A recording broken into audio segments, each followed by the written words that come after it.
The American Health Journal presents a medical minute on dental crowns and bridges with Dr. Christian Luzar. My patients ask me, what's the difference between a crown and a bridge?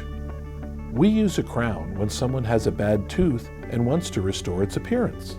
And a dental bridge fills the gap between one or more missing teeth. Each of these successful procedures have a long and predictable life. Technology has dramatically improved these procedures over the last 10 years, with new, stronger materials to give you a practical and beautiful smile.